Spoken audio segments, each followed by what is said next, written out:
Hello pregnant ladies, welcome to my channel సాయిషా.com. ఈరోజు topic వచ్చేసి ప్రెగ్నెన్సీలో ప్రతి ఒక్క గర్భిణీ స్త్రీకి బ్లడ్ పర్సంటేజ్ అనేది ఎంత ఉండాలి, ఉమ్మనీరు శాతం అనేది ఎంత ఉండాలి, బీపీ లెవెల్స్ అలాగే షుగర్ లెవెల్స్ అనేవి ఎంత ఉంటే మనకి నార్మల్, అవి ఎక్కువైతే ప్రమాదమా లేతే తక్కువైతే ప్రమాదమా అని ప్రతి ఒక్క గర్భిణీ స్త్రీ ఖచ్చితంగా తెలుసుకోవాల్సిన విషయాలండి. ఇవి మినిమం నాలెడ్జ్ అనేది వీటి మీద ఖచ్చితంగా అయితే ఉండాలి. ఎవరైనా తెలియని వాళ్ళు ఉంటే ఖచ్చితంగా చివరి వరకు స్కిప్ చేయకుండా అయితే ఈ వీడియోని అయితే చూడండి. ఇక ఈ వీడియోని అయితే స్టార్ట్ అయితే చేసేద్దాము.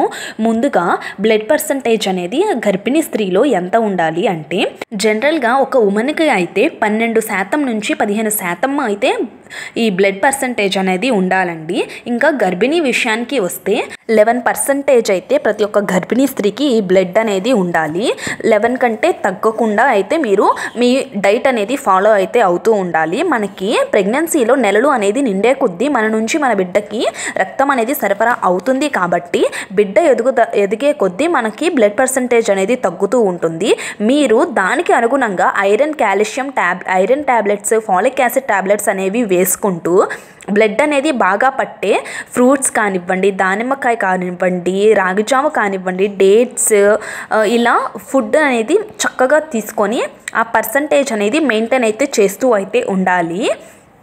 మీకు బ్లడ్ అనేది సరిపడా లేనప్పుడు మీకు డెలివరీ సమయంలో చాలా ఇబ్బంది అయితే వస్తుంది. మీకు ముందుగానే డెలివరీ అయ్యే అవకాశం ఉంటుంది. అలాగే మీకు బ్లడ్ అనేది చాలా తక్కువగా ఉంటే మీ కడుపులో ఉన్న బిడ్డ అభివృద్ధి అనేది సరిగ్గా జరగదు. మీ బిడ్డ అనేది తక్కువ బరువుతో కానివ్వండి చాలా వీక్గా అయితే పుడుతుంది. కాబట్టి మీరు మంచి డైట్ అయితే ఫాలో అయ్యి మినిమం 11 కానివ్వండి 10 కానివ్వండి మెయింటైన్ అయితే చేసుకోండి బ్లడ్ పర్సంటేజ్ వచ్చేసరికి. ఇంకా సెకండ్ వచ్చేసరికి ఉమ్మనీరు అండి.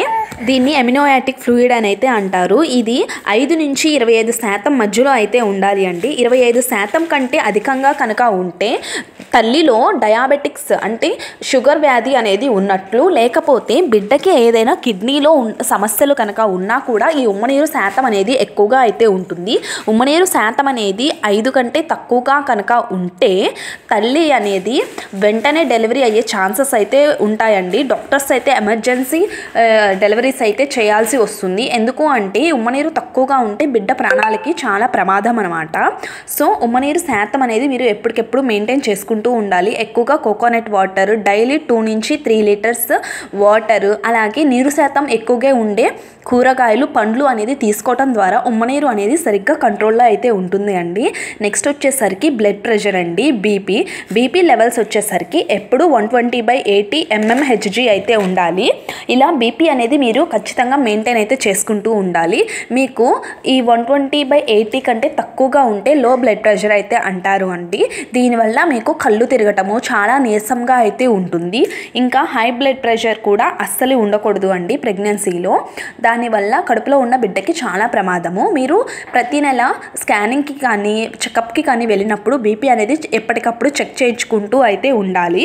అలాగే బీపీ కనుక అధికంగా ఉన్నా తక్కువగా ఉన్నా కూడా డాక్టర్ని అడిగి డాక్టర్ సలహా మేరకు కొన్ని మెడిసిన్స్ అనేది యూజ్ చేసి మీరు బీపీ కనుక అధికంగా ఉంటే ఉప్పులు కారాలు తగ్గించుకోండి ఆహారంలో. అలాగే లో బీపీ కనుక ఉంటే కొంచెం ఉప్పు కారం అనేది అధికంగా వేసుకొని తినటం వల్ల బీపీ అనేది కంట్రోల్లోకి అయితే వస్తుంది. మీరు మంచి డైట్ అనేది ఫాలో అయితే అవ్వండి.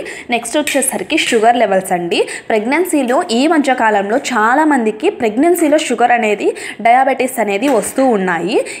ఈ డయాబెటీస్ అనేది ఎందుకు వస్తుంది అంటే జీన్స్ ప్రకారం కూడా వస్తుంది. మీ జీన్స్లో అంటే మీ మదర్కి కానివ్వండి, మీ ఫాదర్కి కానివ్వండి, ఎవరికైనా షుగర్ కనుక ఉంటే మీకు వచ్చే అవకాశం అయితే ఉంటుంది.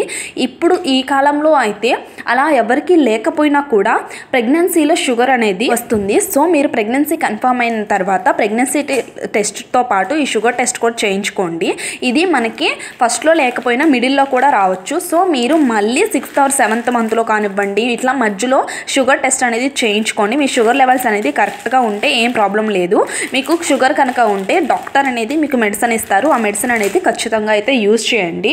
ఈ షుగర్ లెవెల్స్ అనేది 60 నుంచి 120 mg/dl వరకు అయితే ఉండాలండి. అంతకు మించి అయితే ఎక్కువగా అయితే అస్సలు ఉండకూడదు. సో ఈ 4 అనేది మీరు ఖచ్చితంగా తెలుసుకొని ఎప్పటికప్పుడు చెక్కింగ్ అయితే చేయించుకుంటూ అయితే ఉండండి. అలాగే దానికి సరిపడా డైట్ అనేది మీరు ఫాలో అవుతూ అయితే ఖచ్చితంగా ఉండాలి అండి. సో నా వీడియో అనేది మీకు ఇన్ఫర్మేషన్గా కనుక ఉంటే ఒక లైక్ చేయండి, అలాగే నా ఛానల్ని సబ్స్క్రైబ్ అయితే చేసుకోండి. Thank you for watching.